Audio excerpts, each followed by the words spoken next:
Welcome to my channel. I hope आप लोगों ने दशहरा का त्यौहार एंजॉय किया होगा। तो अब थोड़ा पढ़ भी लिया जाए। ओके, कल आप लोगों का चैप्टर शुरू हुआ था भूमंडलीकृत विश्व का बनना। आप लोगों ने उसमें देखा कि किस तरह से आधुनिक युग से पहले सिल्क रूट, फिर आपका जो है व्यापारिक केंद्र बनना, कैसे बीमारियों का आदान प्रदान हुआ, किस तरह से खाद्य सामग्री जो वस्तुएं थी उनका कैसे एक जगह से दूसरे जगह आना जाना हुआ, मतलब प्रवास के बारे में हम लोग पढ़े थे। आज जो है आपका उसके आगे के जो पॉइंट हैं उस पर मैं फोकस कर रही हूँ। तो हम कल 18वीं शताब्दी तक पढ़े थे कि 18वीं शताब्दी का काफी समय बीत जाने के बाद भी भारत और चीन जो है वो बहुत धनी देशों में जाने जाते थे और उनके व्यापारिक व्यापारिक जो संबंध थे वो भी दूसरे देशों से बहुत ज्यादा थे।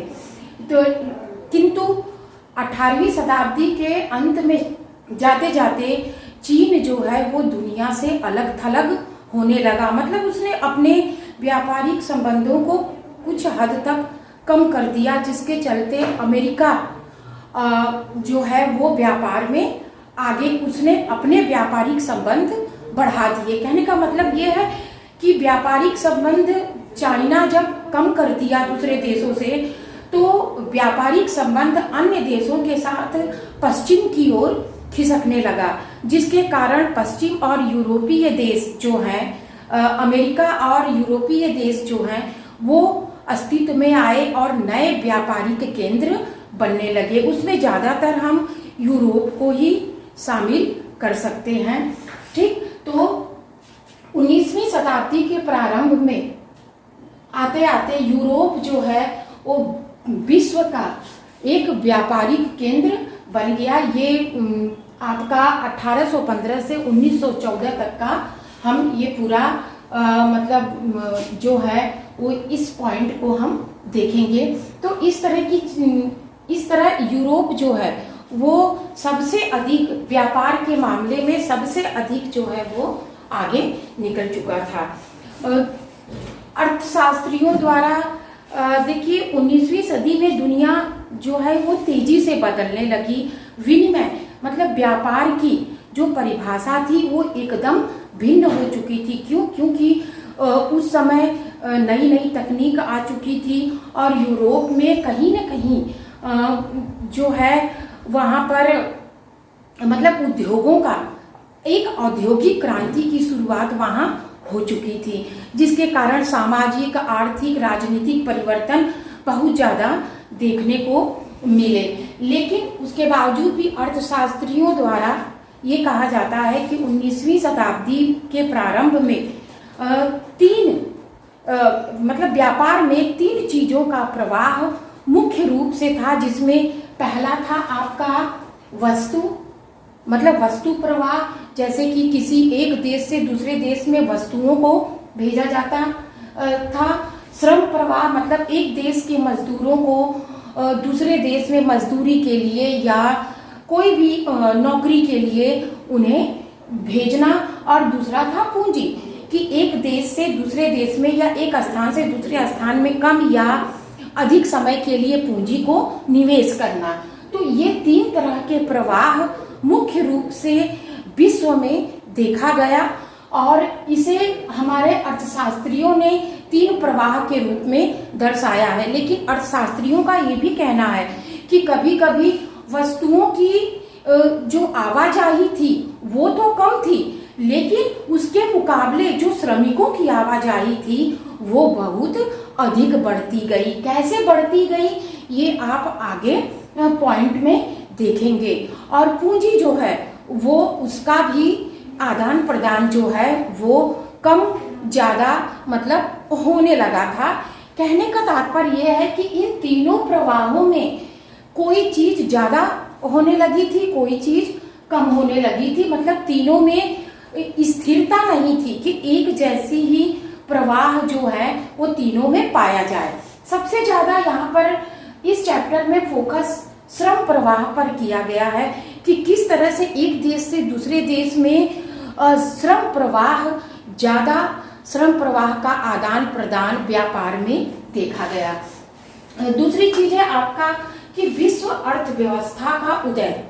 अब विश्व अर्थव्यवस्था का उदय का मतलब क्या है कि पूरे विश्व में अर्थव्यवस्था जो है वो प्रत्येक देशों की कैसे तेज हुई, किसी की कम हुई, मतलब हर एक देश की अपनी एक अर्थव्यवस्था होती है ना, तो इसको वहां पर उसको बताया गया है कि विश्व अर्थव्यवस्था का उदय किस प्रकार से हुआ, उसके उदय के पीछे कारण क्या था, मतलब कैसे सबकी अर्थव्यवस्था तेजी से ऊपर उठी। तो इसमें सबसे पहले अगर हम देखें तो इसमें कहीं न कहीं ब्रिटेन जो है उसका योगदान सबसे अधिक रहा है।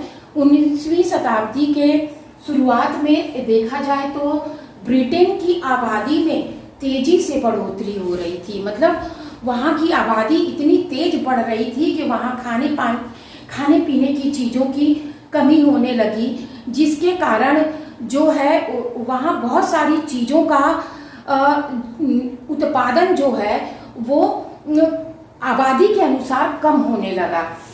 दूसरी चीज ये थी कि ब्रिटेन अगर खाद्य सामग्रियों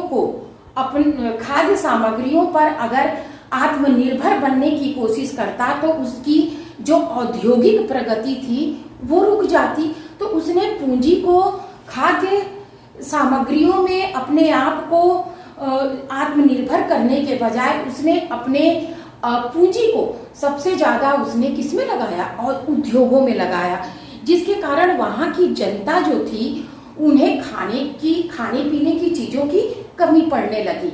और ये वो दौर था कि जिस समय ज्यादातर देश अपने आप को खाद्य सामग्रियों के मामले में, मतलब कृषि में अपने आप को आत्मनिर्भर कर रहे थे। और उसी का फायदा विश्व के अन्य देशों को हुआ कि ब्रिटेन जो है इसकी आबादी तेजी से बढ़ने लगी, और तेजी से बढ़ने के कारण यहाँ जो भोजन की आवश्यकता जो थी उसकी कमी पड़ने लगी, क्योंकि वहाँ के जो किसान थे वो किसान भूस्वामी जिनको कहा जाता है, जो बड़े बड़े किसान थे, वो उस समय मक्के की खेती, वहाँ पर मक्के की खेती बहुत ज़्यादा होती थी ब्रिटेन में, और जिसके कारण वहाँ पर मक्का जो था वो वहाँ के लोगों का मुख्य भोजन भी था एक तरह से कहा जाए। तो भूस्वामियों के कहने पर वहाँ की सरकार ने क्या किया था कि मक्के का जो आयात दूसरे देशों से होता था, मक्के के आयात पर रोक लगा दी गई, और उस पर रोक लगाने के लिए जो कानून बनाया गया उस कानून को कॉर्न लॉ का नाम दिया गया। कॉर्न लॉ जो मक्के पर लगाया गया एक ऐसा कानून था कि बाहर के देशों से कोई भी मक्का आयात नहीं होता था, जिसके कारण क्या हुआ, वहाँ के लोग जो हैं वो ज़्यादा परेशान हो गए। जो गरीब जनता थी वो उनमें हाहाकार मच गया, उन्हें भोजन जो उनका मेन भोजन था उन लोगों को मिलना मुश्किल हो गया। क्यों?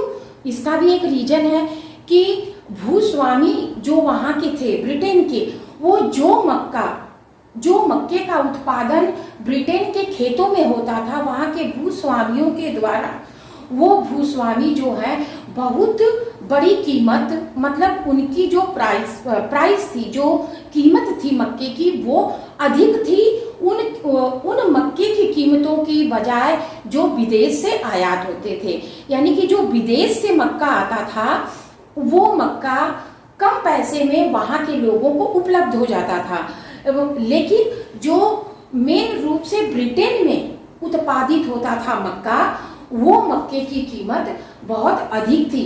तो जाहिर सी बात है कि जब उसकी कीमत अधिक थी तो वहाँ के जो गरीब लोग हैं, गरीब जनता जो है वो अपने ही देश का मक्का कैसे खरीद सकते थे, क्योंकि वो उसे खरीदने के लायक अपने आप को सामर्थ्य नहीं था, उनका सामर्थ्य नहीं था उसको खरीदने का। लेकिन जो दूसरे देशों से मक्का आता था उसे वो आसानी से खरीद सकते थे, जिस कारण वहां के लोगों में हाहाकार मच गया और जिसका नतीजा ये निकला कि अंत में जो बड़े बड़े ब्रिटेन के उद्योगपति थे और जो वहां के जो शहरी जो आम निवासी थे, उन्होंने सरकार पर दबाव डाला कि इस कॉर्न लॉ को समाप्त किया जाए, कि अगर इसे नहीं समाप्त किया गया तो ब्रिटेन की बहुत सारी जनता जो है वो भूखमरी के कगार पर आ जाएगी। और इस कारण वहां की सरकार को कॉर्न लॉ को समाप्त करना पड़ा, जो मक्के पे लगा कानून था। और इसकी वजह से और इसका परिणाम क्या निकला कि कॉर्न लॉ जैसे ही समाप्त किया गया, वैसे ही दूसरे देशों से आयात होने वाला मक्का ही नहीं बल्कि और भी खाद्य सामग्रियां वो ज्यादा से ज्यादा ब्रिटेन में आने लगी। और ब्रिटेन में जो खाद्य सामग्री उत्पादित होती थी उनकी प्राइसेस बहुत हाई थी, जिसके कारण आयात होने वाला सामान लोगों को आसानी से उपलब्ध होने लगा और वहां की जनता जो है वो इन चीजों को आराम से उपभोग करने लगी। अब इसका जो नतीजा था वो हुआ क्या कि इसका कॉर्न लॉ समाप्त होते ही दूसरे देश जो हैं वो ब्रिटेन वासियों का पेट भरने के लिए अपने अपने देश में अधिक से अधिक खाद्य सामग्री का उत्पादन करने लगे। वहां कृषि जो है वो बहुत तेजी से प्रगति पर आगे बढ़ने लगी, क्योंकि उन लोगों को दूसरे देश को ये था कि किसी न किसी तरह से इतना ज्यादा खाद्य सामग्रियों को जो है वो पैदा किया जाए, उसकी उपज बढ़ाई जाए कि ब्रिटेन में उन सामानों को ढकेला जाए, खाद्य सामग्रियों को, और वहां से हमें जो है वो पैसे आने लगे। तो ये सोचकर सारे जो जैसे कि आपका पूर्वी यूरोप, रूस, अमेरिका, ऑस्ट्रेलिया अपने ऐसे इलाकों को जहां जंगल थे उन्हें भी खाली करके, उन्हें जंगलों को कटवा कर या खाली पड़ी जमीनों को जो है उन्होंने कृषि लायक बनाया और वहां पर ज्यादा से ज्यादा कृषि उत्पादनों का जो खाद्य सामग्री थी उनका उत्पादन करने लगे और उसे यूरोप में सप्लाई करने लगे। दूसरी चीज ये थी कि 19वीं सदी में ब्रिटेन की जो औद्योगिक प्रगति थी वो बढ़ने लगी, वहां पर लोगों की आय बढ़ने लगी और आय बढ़ने के साथ साथ जो कृषि वस्तुएं थी उसका आयात भी बढ़ने लगा और जिसका नतीजा ये हुआ कि दूसरे देश जो थे वो अपने यहाँ कृषि ज्यादा से ज्यादा करने लगे और कृषि जब ज्यादा करने लगे, खाली पड़ी जमीनों का भी कृषि में उपयोग करने लगे, तो जाहिर सी बात है कि जब कृषि वो ज्यादा करने लगे और उसमें जो उन्हें मजदूर चाहिए थे, जो छोटे छोटे किसान भी थे, वो अपनी खाली पड़ी जमीनों पर कृषि करना शुरू कर दिए। क्यों? क्योंकि उन्हें ब्रिटेन में जो खाद्य सामग्रियां थी वो उन्हें पहुंचाना था, तो उन्हें श्रमिकों की आवश्यकता पड़ी कि उन्हें ऐसे श्रमिक चाहिए थे कि जो दूर दराज के इलाकों से ले आया जाए और उन्हें वहां पर मजदूरों के रूप में कृषि कार्य में लगाया जा सके। और उसी का एक कारण था कि श्रम का प्रवाह जो है वो तेजी से बढ़ा। श्रम का प्रवाह जब तेजी से बढ़ा, अर्थात कहने का तात्पर्य ये है कि दूसरे देशों से मजदूरों को लाया गया और ज्यादातर यूरोप के जो गरीब लोग थे उन्होंने जो है वो दूसरे देशों में पलायन शुरू कर दिया, क्योंकि यूरोप की ज्यादातर जो गरीब जनता थी वो वहां पर जब औद्योगिक क्रांति हुई, बहुत ज्यादा लोगों की आय बढ़ी, आयात बढ़ा, तो कुछ जो ऐसे भी गरीब थे यूरोप में जिन्हें काम की तलाश थी और जिन्हें भरपेट भोजन नहीं मिलता था, ऐसे लोग जो हैं वो लगभग ये माना जाता है कि यूरोप के 5 करोड़ लोग अमेरिका और ऑस्ट्रेलिया में पलायन कर गए थे। और इस तरह से यूरोप के लोगों की स्थिति जो है कहीं औद्योगिक क्रांति की वजह जो है वो औद्योगिक प्रगति की वजह से बड़ी कुछ लोगों की स्थिति सुधरी, तो कुछ लोग जो हैं वो दूसरे देशों में पलायन करने के लिए मजबूर हो चुके थे। ये चीज था। दूसरी चीज 1890 में देखा जाए तो वैश्विक कृषि व्यवस्था, जैसे कि मैं आपको बताई कि कई देश कृषि पर ज्यादा जोर देने लगे, ब्रिटेन वासियों का पेट भरने के लिए।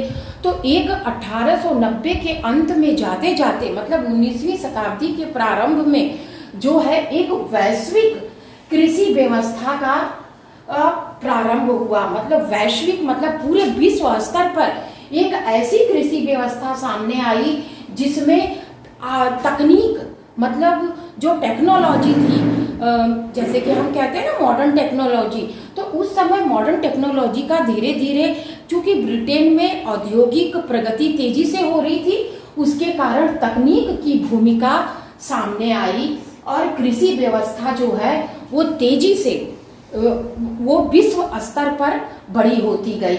और उसमें तकनीक की भूमिका क्या थी कि कृषि जब बहुत बड़े पैमाने पर पूरे विश्व के ज्यादातर देशों में होने लगी, तो उन्हें उन सामानों की ढुलाई के लिए मतलब ढोने के लिए एक जगह से दूसरे जगह उन कृषि जो सामग्रियां थी, जो अनाज थे, उन्हें एक जगह से दूसरे जगह ले जाने के लिए रेलवे, भाप के जहाज, मतलब आपका कम्युनिकेशन के साथ, आपका जो ट्रांसपोर्टेशन के साथ साथ देखा जाए तो कम्युनिकेशन की भी जो है उनको आवश्यकता पड़ी। और ये दोनों तकनीक मतलब आपका कम्युनिकेशन और आपका यातायात व्यवस्था, ये यातायात व्यवस्था और दूरसंचार दोनों में तेजी से जो है उसमें भी वृद्धि होने लगी, क्योंकि तकनीक उस समय सामने आ चुकी थी। और जिसके कारण जो है वहाँ इस तकनीक ने इतने ज़्यादा मतलब इतनी तेजी के साथ आर्थिक रूप से, सामाजिक रूप से और तकनीकी रूप से इतना ज़्यादा विकास मतलब उन देशों में हुआ कि उन देशों की जो वैश्विक कृषि व्यवस्था थी वो एकदम से मतलब बढ़ती गई। और ज़्यादातर देश जो हैं वो एकदम अपनी आर्थिक अर्थव्यवस्था को, आर्थिक विकास दर उनके देश का लगभग बढ़ता ही चला गया। और उसके बाद 19वीं सदी के आखिर में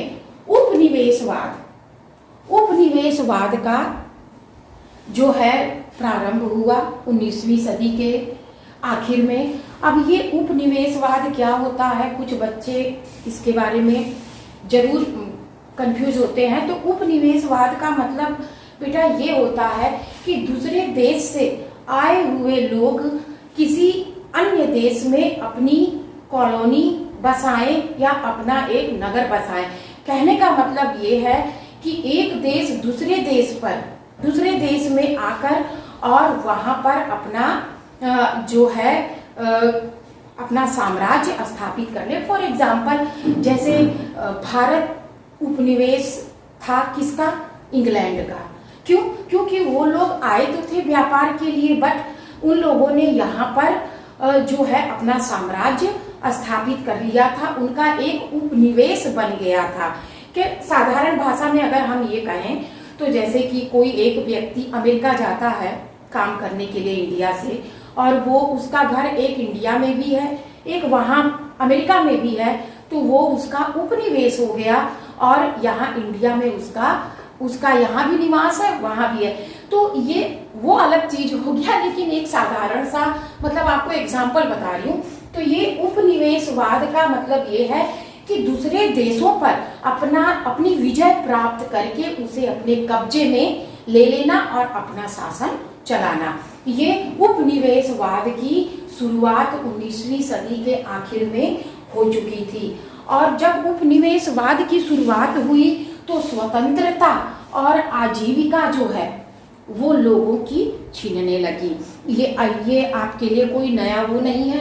आप लोगों ने देखा है कि जिस तरह से इंग्लैंड ने अंग्रेजों ने हमारे ऊपर किस तरह से किस तरह से कई सालों तक उनका गुलाम रहा, हमारे साथ क्या क्या अन्याय हुए, ये सब आप लोगों ने पढ़ा है एसएसटी में। तो आप समझ गए होंगे मेरे कहने का क्या मतलब है कि स्वतंत्रता और आजीविका जो है वो छिन जाती है जब कोई देश किसी दूसरे देश का उपनिवेश बनता है।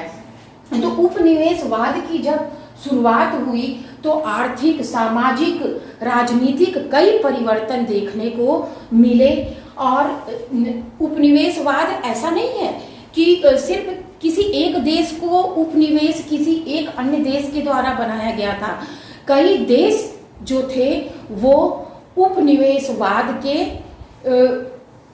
मतलब कई देश जो हैं वो उपनिवेशवाद के वर्चस्व में आ चुके थे। जैसे कि फॉर एग्जांपल आप देखिए अमेरिका, एक समय ऐसा था कि अमेरिका जो है वो खुद, कल मैं आपको बताई थी कि अमेरिका खुद गुलाम था, ठीक। लेकिन अब जो है आपका 19वीं सदी के आखिर में अमेरिका जो है, जब इसकी शुरुआत हुई 19वीं सदी के आखिर में उपनिवेशवाद की, तो उसमें अमेरिका भी एक ऐसा देश था जिसने जो खुद उपनिवेशिक ताकत बन गया था। मतलब कहने का अर्थात ये है कि उपनिवेशिक ताकतों के रूप में Britain, France, Belgium, Germany, America औपनिवेशिक ताकत बना था स्पेन के उपनिवेश को छीनकर। तो इस तरह से जो है बहुत सारे देश जो है वो उपनिवेशिक ताकतें बनी थी और इन्होंने दूसरे देशों पर कब्जा करके और वहां पर विजय हासिल करके उसे अपना उपनिवेश बनाया था और अपनी औपनिवेशिक ताकतों को वहां पर बढ़ाया था। और आपका नेक्स्ट जो पॉइंट है जो मैं कल आपको पढ़ा दी थी कि रिंडरपेस्ट, अफ्रीका जो है, अफ्रीका में रिंडरपेस्ट नामक बीमारी को फैलाकर और वहाँ के जो लोग थे उन्हें किस तरह से श्रमिक बनाया गया, ये मैं कल आपको थोड़ा सा बताई थी। लेकिन ये समझ लीजिए कि अफ्रीका जो है बहुत पहले से ही एक ऐसा देश रहा था कि जो किसी की गुलामी पसंद नहीं करता था। मतलब वहाँ के लोग कभी कहीं काम करने के लिए गए ही नहीं थे। वो लोग अपने देश में इतने खुश थे कि उनको अपने उनके जो मवेशी थे, जो जानवर थे और जो उनकी खेती थी वो उसी में खुश रहते थे। लेकिन कुछ ताकतों ने, जैसे कि आपके ब्रिटेन, इन लोग जो यूरोप वासी थे, यूरोप कंटिनेंट के कुछ देशों की नज़र जो है अफ्रीका पर पड़ी और अफ्रीका के जो लोग थे, वहाँ के जो निवासी थे, वहाँ की जनसंख्या बहुत कम थी अफ्रीका की और इसीलिए वहाँ पर और वहाँ का क्षेत्रफल जो है, मतलब ज़मीन का क्षेत्रफल बहुत ज़्यादा था लेकिन लोग कम थे। तो वहाँ पर ज़्यादातर जो यूरोप कंटिनेंट देश के जो लोग थे वो वहाँ पर आकर धीरे धीरे बसना शुरू किए थे और अफ्रीका को अपना गुलाम बनाने के लिए रिंडरपेस्ट नाम की बीमारी उनके मवेशियों में फैला दी गई। क्यों? क्योंकि उनके मवेशी ही तो अफ्रीका वासियों की ताकत थे। वो अपने मवेशियों के चलते ही वो लोग बहुत संपन्न थे, लेकिन उन्हें इस तरह से विवश किया गया, उनके मवेशियों में जो है रिंडरपेस्ट नामक बीमारी को फैलाने की वजह से वहाँ के ज़्यादातर जानवर जो थे वो मर गए और जो जानवर कुछ बचे खुचे भी थे उन्हें जो ब्रिटेन वासी थे, मतलब यूरोप कंटिनेंट के जो देश उन पर कब्जा किए थे, उन लोगों ने अपने यूरोपीय शक्तियों ने अपने कब्जे में ले लिया और कब्जे में लेकर और फिर अफ्रीका के लोगों के पास अब कोई रास्ता ही नहीं बचा था क्योंकि उनके मवेशी मर चुके थे और जो बाकी बचे हुए थे उन्हें इन यूरोप वासियों ने अपने कब्जे में ले लिया था, जिस कारण इन्हें मजबूर होकर और उनके लिए श्रम करना पड़ा, मतलब इन्हें उनका गुलाम बनना पड़ा। इस तरह से अफ्रीका वासियों को इन्होंने गुलाम बनाया और वहाँ पर इनका कब्जा हुआ। दूसरी चीज थी कि जब उपनिवेशवाद आया तो आप सभी को पता है भारत भी इंग्लैंड की औपनिवेशिक ताकत बना था। मतलब उपनिवेशवाद भारत में उन्होंने ब्रिटेन ने स्थापित किया था, अंग्रेजों ने, और जिसकी वजह से हमारे यहाँ पर भारत से अनुबंधित श्रमिकों को ले जाने का जो एक वो था, मतलब एक रिवाज चल पड़ा था, जो कि गिरमिटिया मजदूर के रूप में जाना जाता है।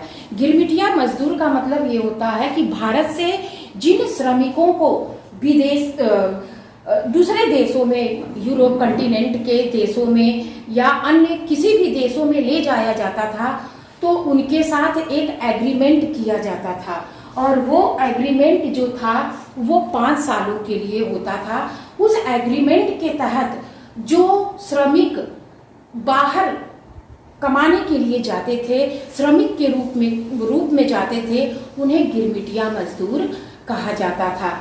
लेकिन देखा, और इन गिरमिटिया मजदूरों को रेलवे निर्माण या सड़क निर्माण या बागानों खादानों में काम करने के लिए इन्हें अनुबंधित करके भारत से दूसरे देशों में ले जाया जाता था। इसे नई दास प्रथा का भी नाम दिया गया था। एक तरह से ये दास ही थे।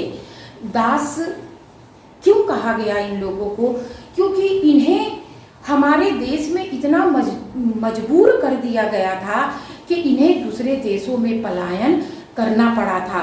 और कुछ तो गिरमिटिया मजदूर ऐसे भी थे जो दूसरे देशों में गए, वहां पर इतनी लाचारी में उन्होंने काम किया, वो भारत लौटना भी चाहते थे, लेकिन उनका लौटना नामुमकिन था। और तो और इन्हें इतना मतलब प्रताड़ित किया जाता था, कम वेतन दिया जाता था। यहाँ कुछ और कहा जाता था भारत में कि आपको इतना वेतन मिलेगा, ये काम रहेगा, लेकिन उन्हें जहाँ भेजा जाता था वहाँ उनकी परिस्थिति बहुत दयनीय होती थी।